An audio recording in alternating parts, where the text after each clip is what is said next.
The school tuition fee goes up from 40,000 pesos to 62,000 pesos.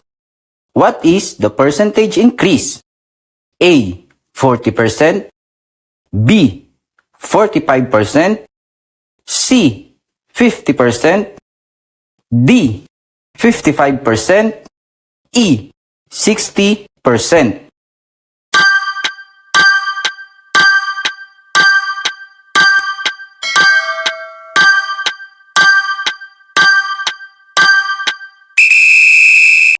Reminder mga ka-review, malapit na ang filing ng Civil Service Examination 2025. Please, prepare nyo na ang mga requirements nyo.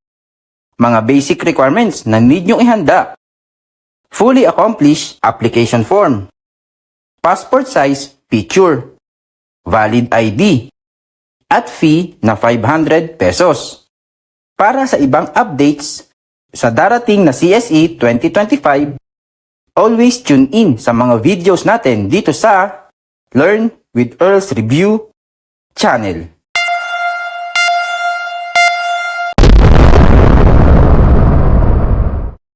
Ang sasagutan natin for today's video ay nakita ko sa isang FB post. Pwede nating gamitan ng trial and error ito. Pero wag na natin gamitin ngayon. Pakita na lang natin kung gaano mo siya kamahal. Pakita na lang natin ang solusyon. Kunin natin ang difference ng 62,000 at 40,000. 62,000 minus 40,000, 22,000.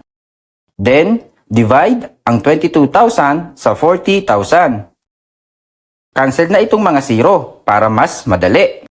22 divide 40. Dahil mas mataas ang 40 sa 22, add tayo ng 0. Dito ay maglalagay tayo ng point. 220 divided by 40, 5. 5 multiplied by 40, 200. 220 less 200, 20. Add 0 dito. Tapos mag-add din tayo dito. 200 divided by 40, 5. 5 multiplied by 40, 200. 200 less by 200, 0. 0.55 ang naging sagot natin. Para maging percentage, multiplied by 100. 0.55 multiplied by 100 is 55%. Ang sagot ay D, 55%. Sana nakatulong ang solution ngayon ka-review. Correct me if I'm wrong.